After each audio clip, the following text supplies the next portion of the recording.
Hey everyone, so another Corona day, right? Here we are at home, but we're getting things done. Today we're going to pick up where we left off from the last video in chapter 7, and we're going to talk about exercise and its relationship to muscles and protein. So just to kind of recap a little bit that we learned before the break, recommendations for athletes are higher than for the average person. And the recommendations depend upon the athlete's goal, training, conditioning, programs, where they are in the season, etc.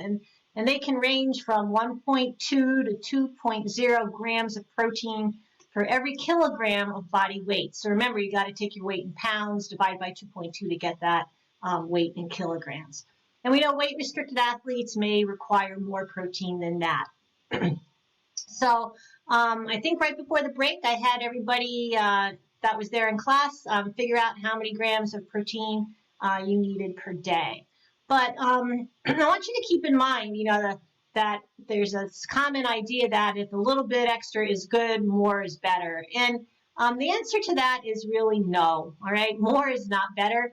The research shows for example, that in one particular study, strength-trained athletes ate 2.4 grams of protein for every kilogram they weighed, and the researchers found no additional benefits from going that much higher. So, in fact, a lot of studies actually show that strength training increases the efficiency of muscles being able to use protein. So your muscles seem to adapt to the stress of resistance exercise and are better able to use the protein that you've provided from food. So today, what's really trending from the research is that athletes really need to be more concerned about the type of protein they're eating. Remember that high biological value, ones that are complete with all 9 essential amino acids, and when they eat it, the timing. And not really concerned about this big, large total amount of, I need 200-300 grams of protein a day. That's really old school and not the way we're looking at things today. And to even more refine it, if you're really into this and trying to gain muscle, you need to focus on 0.3 grams of protein for every kilogram you weigh at each feeding, again, rather on this giant total amount of protein for the day.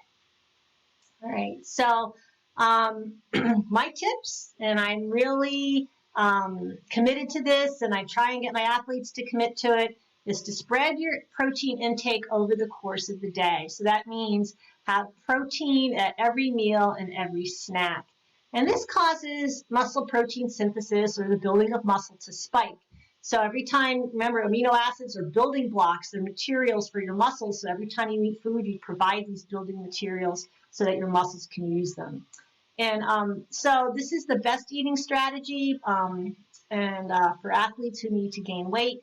Remember, if you're meal skipping, there's no way you're going to get enough overall total calories and all the nutrients that you need. All right, so a little bit more about timing. We talked a lot about pre-exercise eating at the beginning of the semester, but just to, kind of pay a little closer attention to protein, there are benefits of eating protein before activity. So we're basically just talking about, again, putting protein in your pre-exercise meal.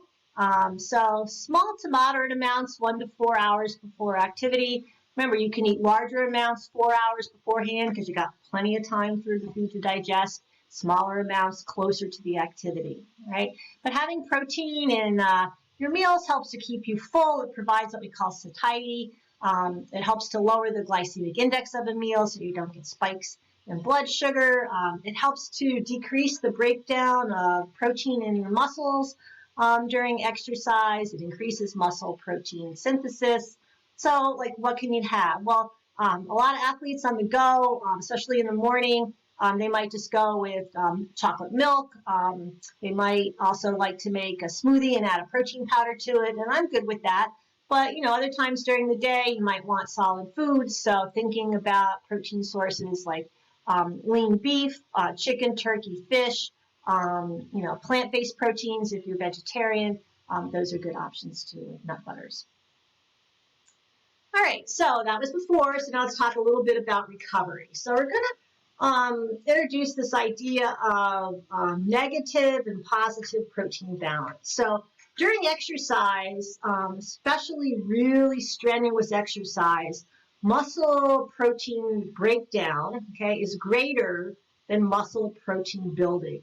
So you're actually breaking down some muscle while you're working really hard, and that causes, since there's little muscle loss, a state of negative protein balance. All right, so to help with recovery and muscle building, because we actually know that the exercise in the long run does trigger muscle building. Again, we want to have the materials there, those amino acids present in the blood, so that they are handy when your muscles need them. So a general recommendation is to eat 20 to 30 grams of high quality protein with some carbohydrate rich foods within 30 minutes after training. And I just can't stress that enough.